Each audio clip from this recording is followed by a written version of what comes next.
Hi everyone, I'm Rob. Welcome to Red Army Retro. It's a new video series on Red Army TV that's going to take a look back on some of the highs, some of the lows of being a Boro fan. Whether it's season reviews, player profiles, looking back at classic kits, here at Red Army Retro, we'll have it all. So, if you like the video, you like the series, like, comment, share, subscribe, whatever you like, tell your mates, get involved with the Boro chat here at Red Army Retro. Drop for Tavernier, and here's Wing, has to hit it, oh, does he hit it? What a goal! Lewis Wing thumps one into the top of the corner of the goal. Welcome to episode 2. Something a little bit different this week.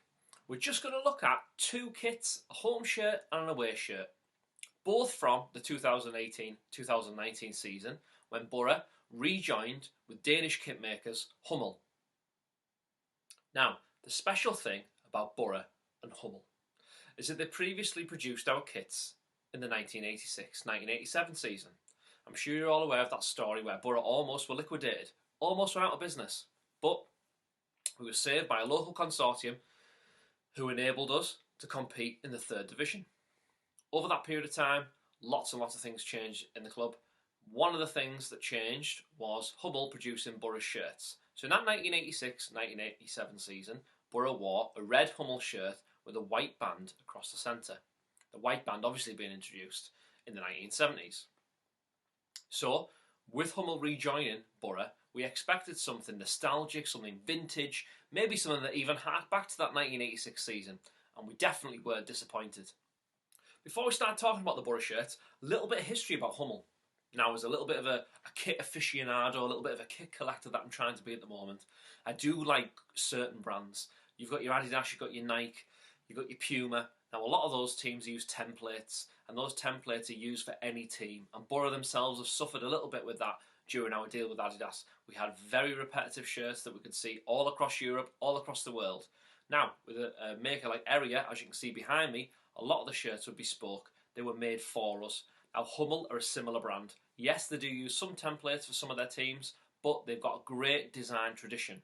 Some of the famous shirts they made were during the 1980s, including for that Danish Dynamite team in 1986, which actually had a couple of great red shirts that I think would be perfect for Boro. They had a particular shirt with a red body and white sleeves that would look fantastic. They also had all the thin striped, vertical striped shirt that was worn by Denmark and also worn by Aston Villa. It was also worn by Southampton. They had lots and lots of examples. Now, so, as you can see, is the home shirt from the 2018-2019 season. It was Tony Pulis's first full season in charge and featured this shirt, which, as I said before, harks back to that 1986 shirt as well. And what a great shirt this is. It's got the white band across the middle with the black sponsor, which I think does look quite effective. It's got a nice sewn-on badge with the Hummel print beside it. We've got the Hummel chevrons down the arm, which are a classic part of any Hummel shirt design. Now, there are also some quite nice touches within this shirt as well. You've got the Cattle and Cane lyrics printed inside the neckline there, which is fantastic. The first line, built on the banks of the Tees, this infant Hercules, born from grime, born from graft, the world won't forget, infant Hercules. And what a fantastic first shirt for Hummel to do. They've added to the shirt with the local. They've used a local band. I think it's brilliant. They've also included right at the bottom of the shirt the spirit of 86. And all of the marketing campaign built around the release of the shirt was all about the spirit of 86 as well. And even featured ex-striker Bernie Slaven there as well. This is a lovely shirt. The material does look a little bit shiny, but I do think that actually adds a little bit to it. It does hark back to those shirts from the 80s where they were a little bit shiny. They almost looked a little bit cheap, but we know they aren't. We know they made good stuff. And I think this is a brilliant Boro shirt. And for a lot of people, this is the template that we should always be working from. The away shirt features the classic colours of a Boro away strip, blue and black. Now this time, Hummel swapped it around and they've gone for a black shirt with blue chevrons. Now I think this looks great. You've got the blue embroidered Boro badge, the blue Hummel symbol. I love the blue chevrons down the side leading to a little white and blue detail. It's a really great shirt. It is a very simple shirt, but I do think it's very effective, and it does complement the more traditional home shirt, and I think this is worn really, really well during the season. So, those were the shirts. Two great shirts. The home, particularly, I think, is a real classic of the modern Boro shirts. The away is a good, simple, strong design. Boro wore those throughout the 2018-2019 season, when Tony Pulis, as I said before, had his first full season in charge. Now, the season didn't quite go to plan.